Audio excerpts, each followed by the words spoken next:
Munnayuganda weena gy'oli okwetooloola ensi tukulamusizaako nnyo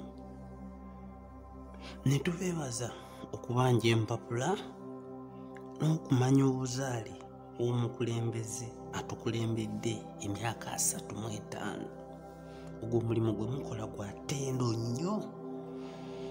Kati Spike News nga bulijjo tutera okujja n'ebyo ebirabika ng'ebyagala okulikibwa ebbali ate nga bikulu. Owulira?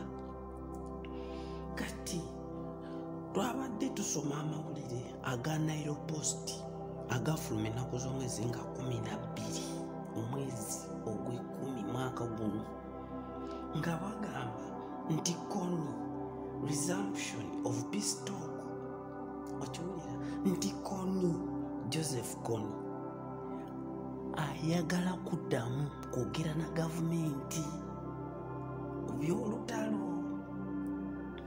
Njagala okukuzaako emabega katini. Mu mwaka ogwa 1995 Kony yatandika olutalo. Kaŋŋambe nti ateeberezebwa okuba Kony yatandika olutalo.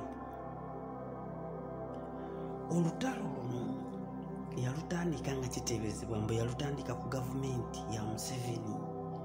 Olutalo luno lwafiiramu abantu bangi, abantu ne babonaabona. Okiwulira? Mu ngeri y'emu ebiseera bingi abantu bangi baateekebwawo nga baagala okwogera ne Kony akomye olutalo. Kony yakola ki? Kony yabula.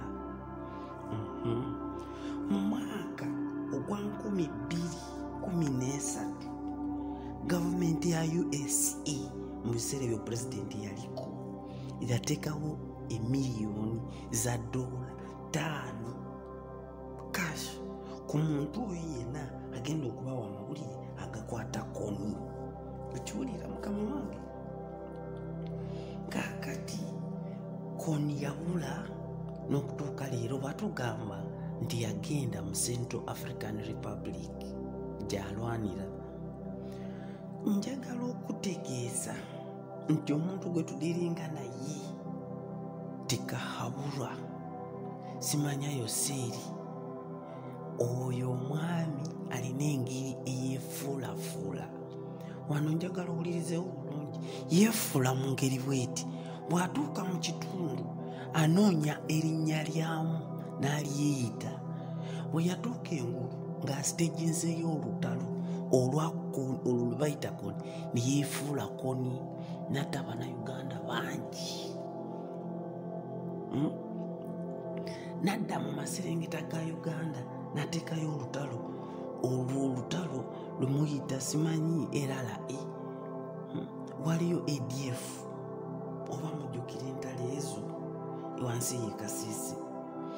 Kati omusajja y'omu mu mwaka gwa 2018 ne batirimbula abantu b'e Kasese. Njagala muwulirize omusajja ono bw'azze atirimbula Bannayuganda. N'avaawo eruweero mu lutalo olwaleeta gavumenti ye. Abantu baafa abatabalika. Kati nga tanagenda mu lutalo olw'eruweero ku mirembe gy'Abobote, ku mirembe gy'Abamiini, omwami y'omu yateeganga abantu ku makubo nga bakola kye bayita routing, asobole okutegeeza abantu abaliwo ebiseera ebyo mbu gavumenti ziri zibabba. Oba okitegeera? Kumbe ye obukodyo bwe bwebwo obw'okwagala okubejjisa. Nga bw'olaba ssaawa ya leero agenda n'agamba mbu bano aba people power batta abantu ne bagamba nti gavumenti. Oba obiraba kiddayo ku kiri. Omanyi ebiseera biri twateekako ka vidiyo nga tubagamba nti Museveni alina obukodyo bungi obw'okwagala okulowoozesa gwe nti mbu mulungi era ekizibu ekiriwo yakirinako solution, so nga ate ekizibu ekyo yaba akitaddewo. Okiwulira? Kati mu ssaawa ya leero bw'alaba nti tuli mu kumusaba obuzaale bwe, tuli mu kumusaba ebiwandiiko ebimukwatako amanya n'obuyigirize. Atandise kuleetawo mbeera ya koni. Can you imagine? Ndowooza okirikinga kati ali mu kuleeta olutalo luno akole diversion, abantu ate amaaso tugateeke ku lutalo, atandikirawo kubanga bagambye nti singa tuba tetutaddeewo mbeera egenda okumiitinga koni olutalo lwandiddamu. Kikulira kati embeera bweyiti baganda bange tujja kikola tutya?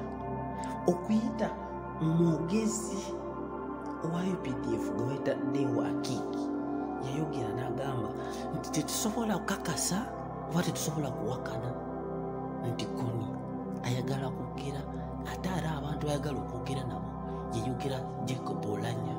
Okiraba? Jjukira emabega eri koni oyo yamitingibwako waatekebwawo abantu b'enjawulo ab'ebitiibwa biseera bye wali omukyalo gwe bayitanga Betty Bigombe nga bagenda okumiitinga koni bagambe nti olutalo lukomye.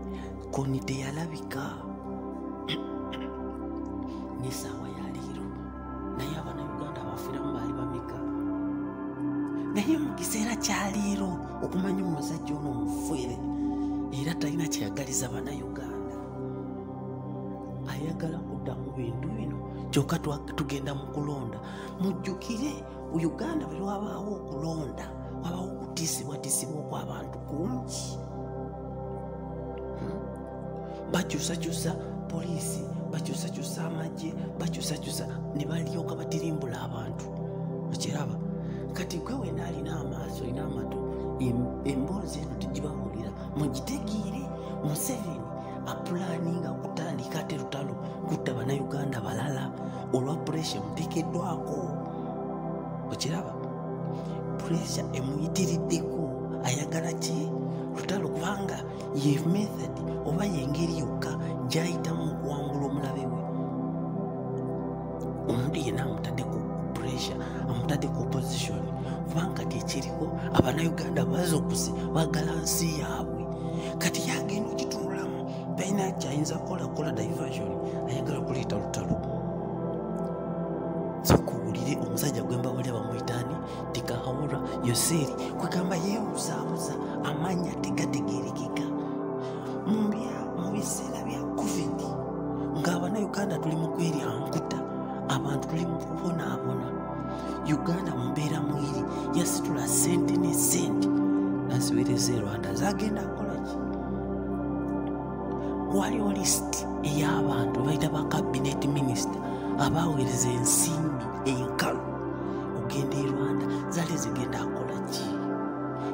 Mu kiseera kyekimu avuddeyo ne diversion endala, ayagala kuzimba luguudo mu Congo, naye tunuulira enguudo eziri mu Uganda nga ne mu Kampala wakati amakubo galimu ebinnya. Bannayuganda bameka bafiiridde mu accident ez'amakubo okubeera amabi. Ebyo byonna tabimanyi era tabijjukira, tabirowoozaako. Ali mu kwagala kutandika ate lutalo kutta Bannayuganda. Okiraba? Mu bbanga eritali lya wala singa owulirayo kye bayita olutalo lwonna baluseewo okutta Abannayuganda, Museveni Tikahawura ate akyaleeta amannya amalala mu mulinde. Embeera eno gy'ayitamu okukakkanya abantu abamutaddeko puresha.